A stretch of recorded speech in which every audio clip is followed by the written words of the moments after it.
आज हमारा पहला टॉपिक है वो है इंट्रोडक्शन टू सेट्स। हम स्टार्ट करेंगे पहले व्हाट इज सेट, जो डेफिनेशन है हमारी सेट की के सेट किस चीज़ को कहा जाता है। व्हाट इज सेट, तो इसकी स्पेसिफिक जो डेट है, सॉरी स्पेसिफिक डेफिनेशन है वो आपके पास यही है कि well defined well defined collection of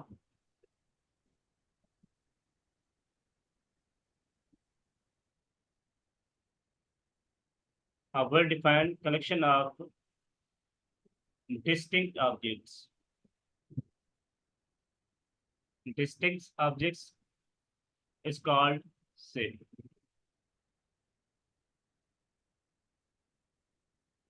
set का मतलब ये होता है कि कोई भी आपके पास ग्रुप हो या कलेक्शन हो, उसकी जो वेल डिफाइंड लाजिम, तो उसे कहते हैं कि वो आपका सेट है।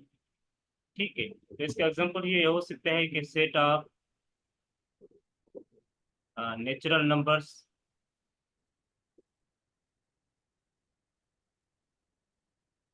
ठीक है, ये भी लिख सकते हैं कि सेट ऑफ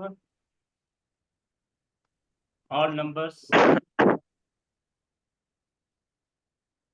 ठीक है, तो सेट उसे कहते हैं जिसमें उसकी वेल डिफाइंड शो हो। तो हमें ये पता है कि नेचुरल नंबर्स कौन से होते हैं या ऑल नंबर्स कौन से होते हैं।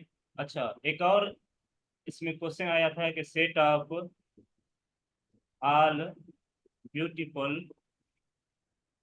पेंट्स। तो आपको पता है कि ये हमें पता नहीं है कि ब्यूटीफुल पेंट्स कितनी है, क्या है, उसको कोई वेल डिफाइंड शो नहीं कर रहा कि ये ब्यूटीफुल पेंट्स किस चीज़ की हैं, बुक्स की हैं या किसी और चीज़ की है या वॉल चेकिंग की हुई है। तो इसका कोई आइडिया नहीं है कि इसमें वेल डिफाइंड जो सेट की मेन डेफिनेशन है आपके पास, जो यही है कि आप well defined collection of distinct object is called set. तो इसमें सेट की जो ओवरऑल आपके पास होती है कि वो डेफिनेशन आपको याद होनी चाहिए, मतलब वो आपको जहन में होनी चाहिए कि वो सेट क्या कह रहा है।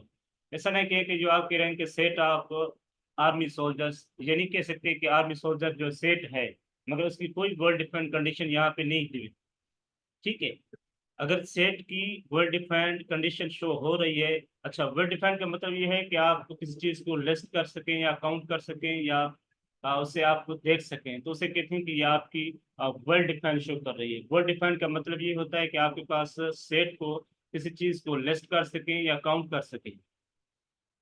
सही है, तो उसे कहते हैं कि ये आपका सेट होता है। तो यहाँ पे नेचुरल नंबर्स भी आपका सेट है और नंबर्स भी आपके पास सेट है, मगर ये set of all beautiful paints ये आपका सेट नहीं होगा। सही है, तो लेट्स से अगर हम दूसरा एग्जांपल देखें इसके हवाले से, सेट ऑफ मैथमेटिक्स। अच्छा, सेट ऑफ, इसमें लिखें कि set of books of class 9। तो ये आपके पास सेट बनेगा नहीं, तो आप सिर्फ मुझे चेक बॉक्स में रिस्पॉन्स करते जाएं, set of books of class 9। Ji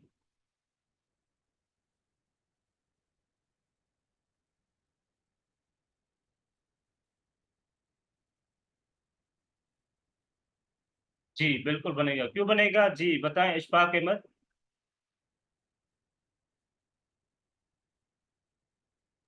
sir क्योंकि उसको हम काउंट कर सकते हैं जी, उसमें आपको पता है कि वेल कौन डिफाइंड के सा। साथ। जी जी बिल्कुल, उसमें सब्जेक्ट आ जाते हैं, इंग्लिश है हमारे पास, मैथमेटिक्स है, इस्लामियात है, या कोई और सब्जेक्ट्स है। उसमें हम लिस्ट कर सकते हैं कि जो क्लास 9 के जो बुक्स हैं या उसके सेट है, उसको हम लिस्ट कर सकते हैं कि ये आपका ये सेट बन रहा है। सही है, तो सेट उसे कहते हैं कि जिसमें आपके पास वर्ड डिफाइंड शो की हो। वर्ड डिफाइंड का मतलब ये है कि उसको आप अ, देख सकें कि जो उसकी वर्ड डिफाइंड शो कर रहा है या नहीं। वर्ड डिफाइंड का मतलब ये है कि उसकी जो लिस्ट है बना सकते हैं या काउंट कर सकते हैं, या उसे हम रियल लाइफ में देख सकते हैं कि वाकई ये सेट है या नहीं है।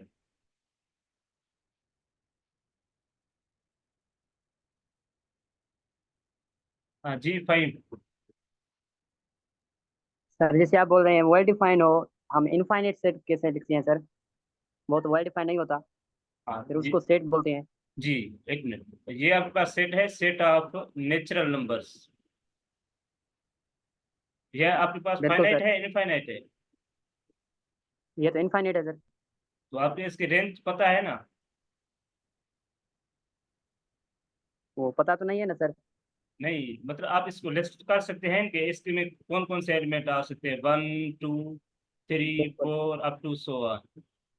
इसे आप लिस्ट कर सकते हैं ना कि इसके नेचुरल नंबर्स कौन से बन सकते हैं। बिल्कुल सर। हाँ, तो जिसको आप लिस्ट कर सकें या काउंट कर सकें वो आपका सेट ही होता है। Okay sir. तो सेट की डेफिनेशन सारों को क्लियर होगी कि सेट का जो कॉन्सेप्ट है वो क्या है।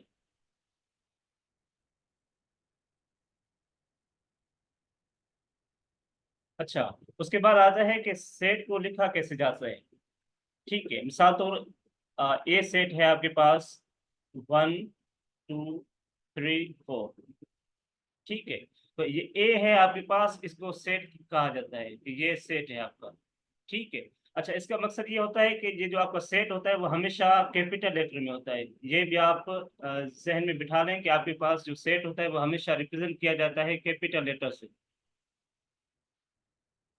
ठीक है, तो इसे कहते हैं कि ये आपका सेट है। अच्छा, सेट को हमेशा करली ब्रैकेट्स में लिखा जाता है, सही है, करली ब्रैकेट्स में। अच्छा, उसके जो एलिमेंट्स होते हैं, अच्छा जो उस अंदर जो पड़े होते हैं एलिमेंट्स कहते हैं या उसे मेंबर्स कहते हैं आप। ये 1 2 3 आपके पास एलिमेंट्स हैं, या इसे आप कहते हैं कि ये मेंबर्स हैं। सही है। आर्डर भी बोल सकते हैं सर। नहीं, आर्डर नहीं बोल सकते। आर्डर ओके एक सर। अलग, आर्डर एक अलग चीज है, वो हम पढ़ेंगे आगे। आर्डर एक अलग चीज है, वो आर्डर बताता है कि इसमें नंबर ऑफ एलिमेंट्स कितने हैं। Okay sir. हाँ, तो सेट आपके पास वो होता है जिसमें आपके पास करली ब्रैकेट्स में शो किया गया हो, और उसमें जो अंदर एलिमेंट्स पड़े होते हैं उसे आप एलिमेंट्स भी कहते हैं या मेंबर्स भी कहते हैं। सही है। अच्छा, इसमें रिपीटेशन अलो नहीं होती, ठीक है, सेट में रिपीटेशन अलो नहीं होती। मतलब कि आप 1 2 दो मरतबा नहीं लिख सकते, कोई भी नंबर आप 2 या 3 मरतबा नहीं लिख सकते। सही है, तो उसे कहते हैं कि ये आपका सेट नहीं बनेगा। सेट हमेशा क्या होता है, उसमें रिपीटेशन अलो नहीं होती और उसमें ऑर्डर मैटर करता है। ठीक है, तो अगर आपके पास ये पहले सेट गिवन हो 2 3 1, तो इसको आप पहले सेट करेंगे कि ये आपका सेट कौन सा बनेगा, 1 2 3। ये ताहिर क्या कर रहे हैं आप? अच्छा, सेट आप उसे कहते हैं कि जो आपके पास रिपीटेशन अलो ना हो, और आपके पास जो उसके पास रिपीटेशन भी अलो ना हो और ऑर्डर भी मैटर कर रहा हो। ऑर्डर का मतलब ये है कि आप उसको सेट को सही तरीके से लिखें, जैसे आपका असेंडिंग है डिसेंडिंग है उस तरीके से। सही है, तो इसे कहते हैं कि ये सेट। तो सारे का आइडिया क्लियर हो गया होगा कि जो बेसिक डेफिनेशन है सेट की, सेट क्या होता है, सेट को कैसे रिप्रेजेंट किया जाता है, और सेट के अंदर जो मेंबर्स हैं उसे एलिमेंट्स कहते हैं या मेंबर्स कहते हैं। ठीक है, और उसमें जो आपके पास ये ब्रैकेट्स लगी होती है, ठीक है, कॉमास यूज किए होंगे, और ये आपके पास करली ब्रैकेट्स यूज की गई होगी। तो हम सब सारों का आइडिया क्लियर हो गया होगा कि ये सेट क्या होता है हमारा।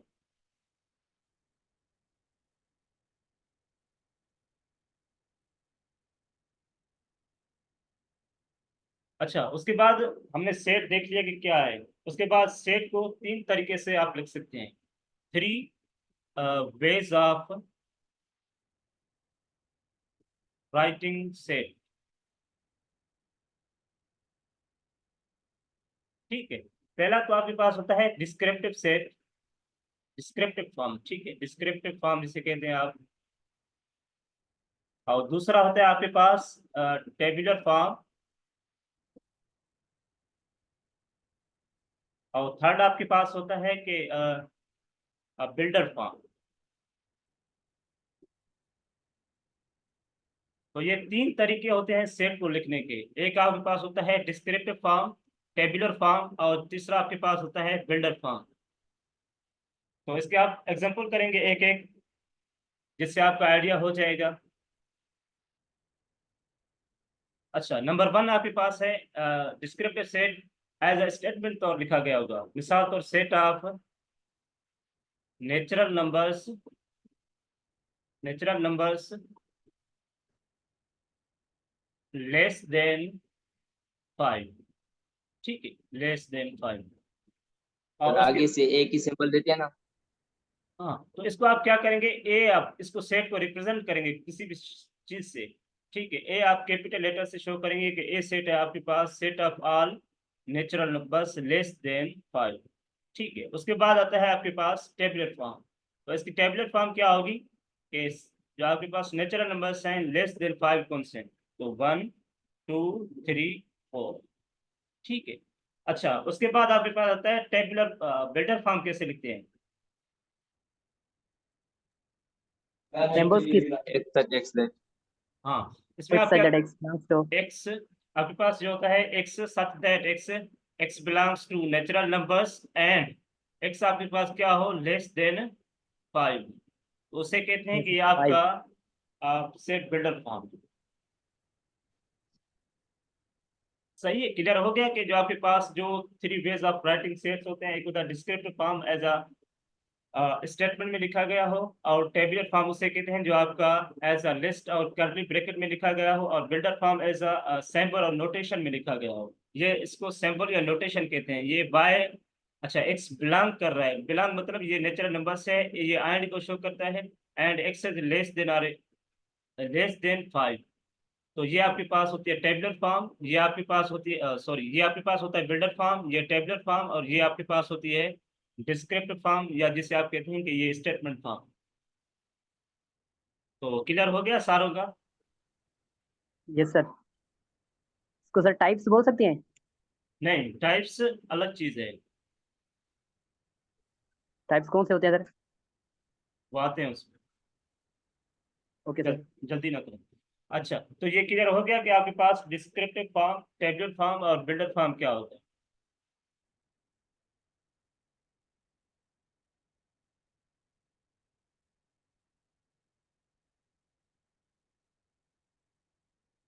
अच्छा, उसके बाद आते हैं कि जो टाइप्स ऑफ सेट्स होते हैं, ठीक है, टाइप्स ऑफ सेट्स में आते हैं अभी।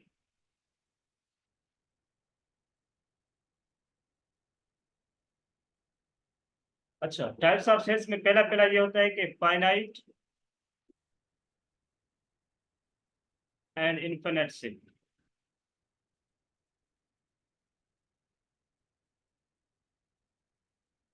पहले पहले आपके पास होता है कि फाइनाइट सेट की डेफिनेशन क्या होगी। फाइनाइट सेट, अच्छा, a set, countable हाँ, a set where the process of counting elements of the set would surely come to an end, मतलब इससे कोई भी आपके पास एंडिंग पॉइंट गिवन हो, ठीक है, तो उसे कहते हैं कि ये आपका फाइनाइट सेट है। मिसाल तो सेट है ए 1 2 3 4 5, तो ये आपके पास क्या है, फाइनाइट है, ये आपके पास 5 के ऊपर ये आपके पास रुक रहा है सेट, ठीक है। तो इसको कहते हैं कि ये set of natural numbers less then 6, ठीक है, तो ये आपके पास क्या है, फाइनाइट सेट। उसके बाद इनफाइनाइट सेट क्या होगा, जिसमें आपके पास कोई एंड पॉइंट्स ना गिवन हो सेट की, ठीक है। मिसाल तो आपके पास सेट है 1 2 3 अप टू सो ऑन, ये चलता जा रहा है, ठीक है।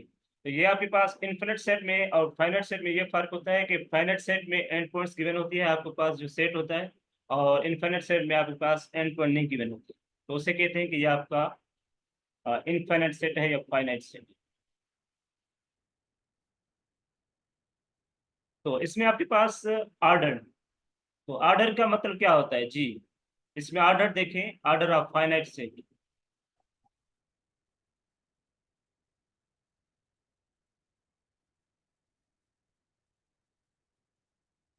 अच्छा, ऑर्डर उसे कहते हैं कि the number of elements present in the set, present in the set. तो ऑर्डर ऑफ फाइनाइट सेट क्या होगा यहाँ पे, ऑर्डर ऑफ फाइनाइट सेट आपके पास ए है, तो इसका ऑर्डर क्या होगा 5 जी, इसका आपके 5 होगा, और इनफिनिट सेट आपके पास ये गिवन है, ठीक है, तो इसका आपके पास इनफिनिट होगा। इसका कोई पता नहीं है कि इसका ऑर्डर क्या होगा, इनफिनिट कह सकते हैं आप। इसकी कोई सैम्पल होगी सर? किसकी? इनफाइनाइट। इनफाइनाइट की आप ऐसे जैसे लिखते हैं उसका ना, इनफिनिट। Direct, okay sir. ठीक है, उसके बाद आता है आपके पास एम्प्टी सेट होता है। एम्प्टी सेट का आइडिया सारों को है। Empty set, yes sir. Empty wide भी कहते हैं इसको, नल सेट भी कहते हैं। तो ये तीन ही एक चीज के नाम है वाइड, जिसमें कोई एलिमेंट ना हो। A set which has no element. ठीक है। अच्छा, एम्प्टी सेट आपके पास रिप्रेजेंट किया जाता है इस तरह से, खाली या फाइव। तो इसे कहते हैं कि ये आपके पास फाइव होता है, जो ग्रीक लेटर में कहा जाता है। ठीक है। तो ये आप जहन में बिठा लें कि ये अभी क्वेश्चन आया था कि ये आपके पास कह रहे थे कि ये आपके पास एम्प्टी सेट है, तो ये आपके पास कभी भी ये एम्प्टी सेट नहीं होगा। सही है। बिल्कुल सर। हाँ, तो आपके पास एम्प्टी ये सेट, सिंगलटन सेट है सर। एम्प्टी सेट आपके पास वो, उसकी डेफिनेशन ये होती है कि आपके पास कर्ली ब्रैकेट्स में लिखा जाए या फाइव में लिखा जाए, तो उसे कहते हैं कि ये आपका एम्प्टी सेट है। अच्छा, एम्प्टी सेट के पास उसके ऑर्डर क्या होता है? जीरो होता है। ठीक है। ऑर्डर ऑफ एम्प्टी सेट अगर कोई भी आपके पास है उसका जीरो होता है। सही है।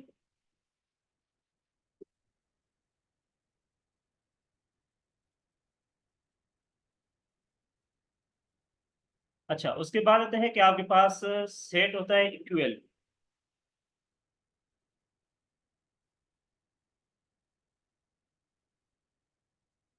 जी, इक्वल सेट। अच्छा, पहले मैं डेफिनेशन लिख लूं। Two sets A and B are said to be equal sets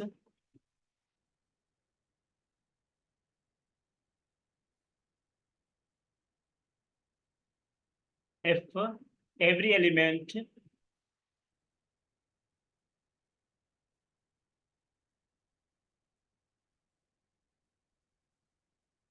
of A is in B and every element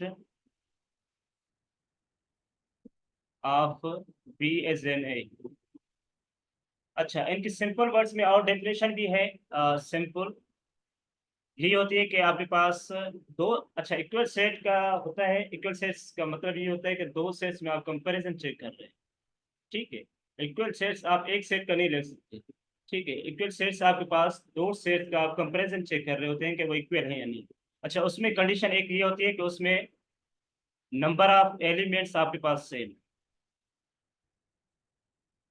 should be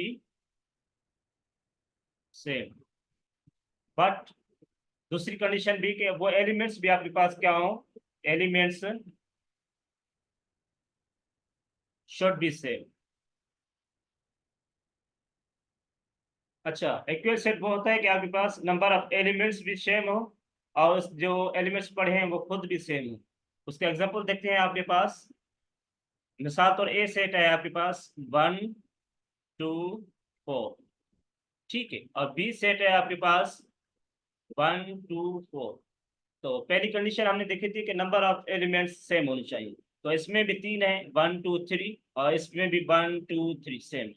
और दूसरी कंडीशन इसमें क्या है कि जो एलिमेंट्स सेम होने चाहिए। यहाँ पे 1 है, यहाँ पे भी 1 है, 2 है यहाँ पे भी, तो यहाँ पे भी 2 है, यहाँ पे 4 है, तो यहाँ पे भी 4 है।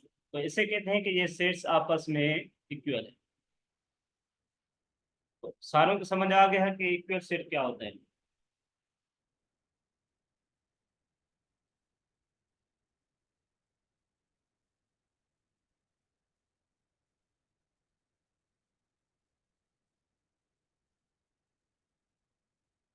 जी, समझ आ गया।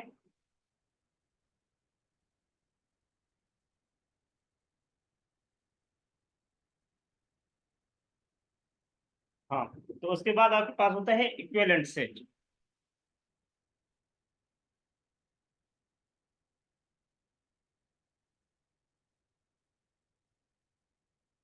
अच्छा, इक्विवेलेंट सेट में क्या होता है, सिर्फ एक कंडीशन होती है।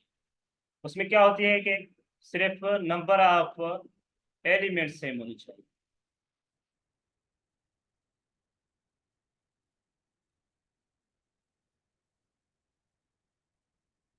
ठीक है, अगर इक्विवेलेंट सेट उसे कहते हैं कि दो सेट्स आपके पास अवेलेबल हैं, उसके जो नंबर ऑफ एलिमेंट सेम होंगे, तो नंबर ऑफ एलिमेंट सेम होंगे तो उसे कहेंगे कि वो इक्विवेलेंट सेट है। तो इक्विवेलेंट सेट को रिप्रेजेंट किया जाता है इस तरह से। ठीक है, इक्विवेलेंट इसे कहते हैं ए इक्विवेलेंट बी। इसका मकसद ये है कि अगर आपके पास एग्जांपल लिखते हैं 2 4 6 और बी आपके पास सेट है ए बी सी, तो सिर्फ इसमें ये एक कंडीशन होती है, क्या होती है कि इसमें सिर्फ नंबर ऑफ एलिमेंट्स सेम होनी चाहिए। तो इसमें भी 3 है तो इसमें भी 3 है, तो ये आपस में क्या होंगे, सेट ए इक्विवेलेंट बी।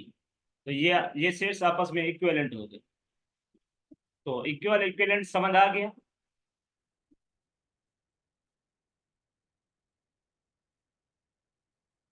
अच्छा, तो मैं ये सवाल पूछ रहा हूँ एक,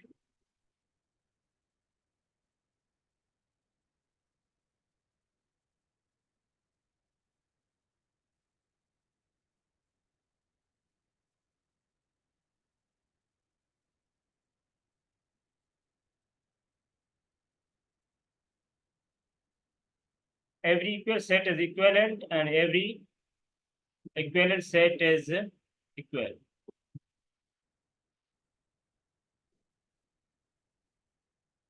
जी शाबान लखन, आप नंबर 2 बताएं। Number 2, are you hair?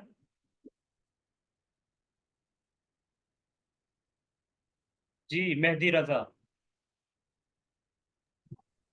Yes sir, जो नंबर 2 आप कह रहे हैं, every equivalent set is equal, ये प्रॉपर नहीं है, ये सही नहीं है।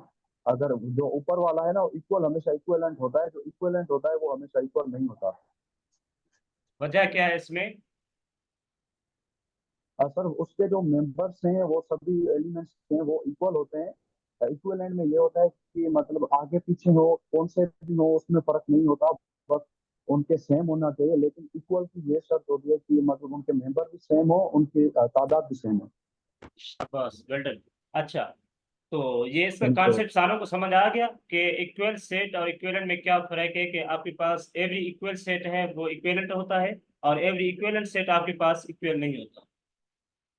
सही है, तो ये समझ आ गया सारों को। बिल्कुल सर। तो ग्रेट। उसके बाद हम आते हैं, आपके पास जो सेट होता है अ,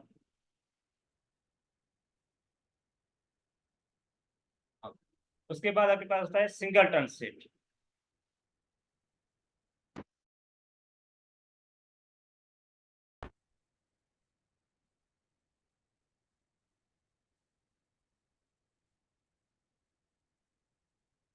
अच्छा, सिंगलटन सेट उसे कहते हैं जिसमें आपके पास सिर्फ एक ही एलिमेंट हो। A set contains only one element.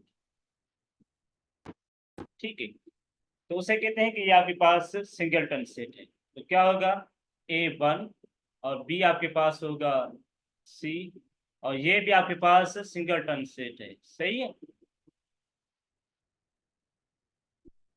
तो समझ आ गया सारों को कि सिंगलटन सेट आपके पास क्या होता है। Yes sir. जी जी। एम्पटी सेट का कोई डिस्क्रिप्टिव फॉर्म में एग्जांपल देंगे? हाँ देते हैं बिल्कुल। अच्छा, सिंगलटन सेट सारों को जी समझ जी। आ गया कि सिंगलटन सेट आपके पास वो होता है जिसमें आपके पास ओनली वन एलिमेंट, तो उसे कहते हैं कि आपका सेट सिंगलटन। ठीक है, जिसकी कार्ड नंबर ऑर्डर क्या होना चाहिए, ऑर्डर ऑफ सेट हमेशा 1 होगा। ठीक है, सिंगलटन सेट का।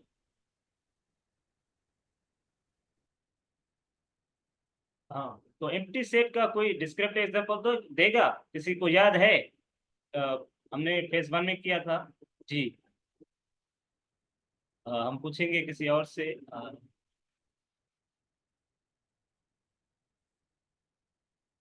उसामा मेमा। जी उसामा, एम्प्टी सेट का डिस्क्रिप्टिव एग्जांपल याद है कोई? हमने किया था पिछली मर्तबा।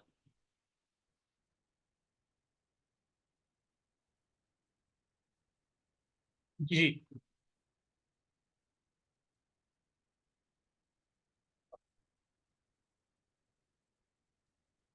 प्रीवियस क्लास में सर। नहीं, प्रीवियस में नहीं, हमने फेज 1 में किया था। और उसके बाद है, मैं किसी और से पूछता हूँ, तस्मिया, आर यू हेयर?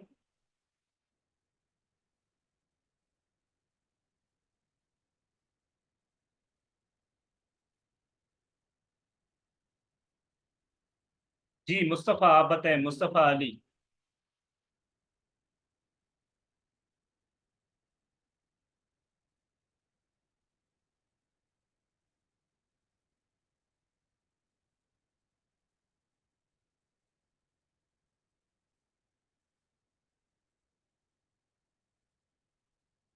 अच्छा, जिसको आ रहा है वो बताए।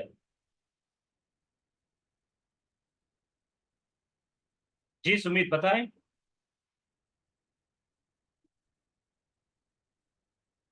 जी सर।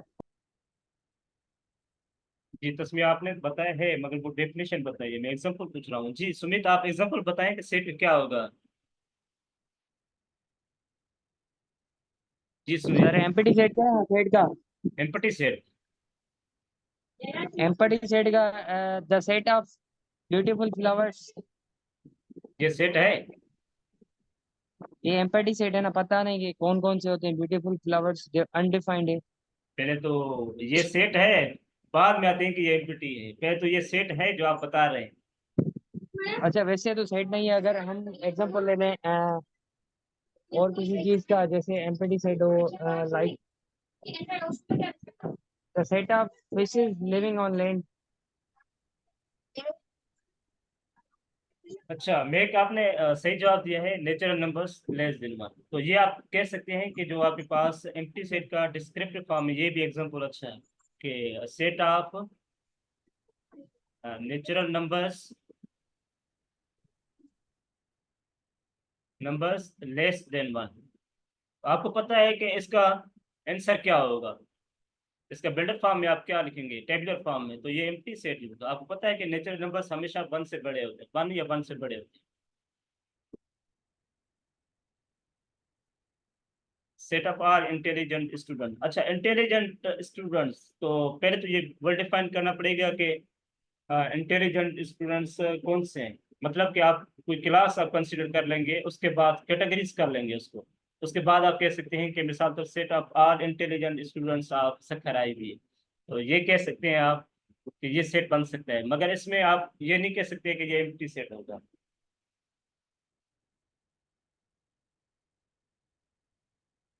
जी, और किसी को याद है? सोचें।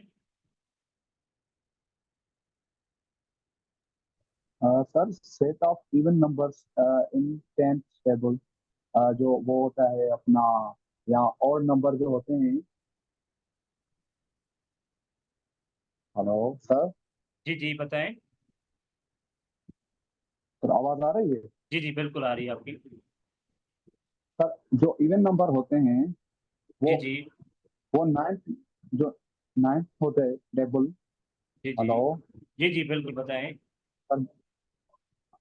जी सर, हाँ, जो इवन नंबर होते हैं वो नाइन का जो कोड़ा होता है उसमें जो नंबर्स होते हैं उसको हम कह सकते हैं वो, क्योंकि एमपीटी है, क्योंकि वो नहीं है ना उसमें, जाहिर सी बात है इवन नंबर नहीं होंगे। 990 जो है। हाँ हाँ, नाइन का। 9 में 90 भी आ रहा है ना भाई। 9 की हाँ टे, लास्ट न- में। 9 की टेबल में 90 भी आ रहा है ना। हाँ सर बिल्कुल, अब याद आया। हाँ, तो और कोई बताए एग्जांपल इसका। सर तो, जी तो जी। ऐसे ही करते हैं, flying cars and Larkana, the और क्या। Set of student set of of. Class 7। जी मेरी दोबारा से बताएं आप। सर मैंने कहा set of flying cars in Larkana city, और सही सही। जी सुमित, आप बता रहे थे। The set of student of class 7। ये एम्प्टी क्यों है?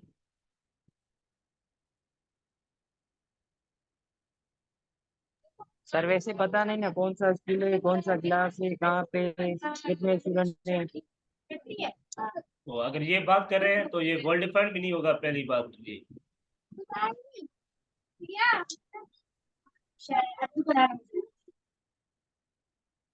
हाँ फाइव ये भी है कि set of whole numbers before zero, मतलब लेस देन जीरो कह सकते हैं आप। इसकी जो प्रॉपर स्टेटमेंट ये होगी कि the set of whole numbers less than zero.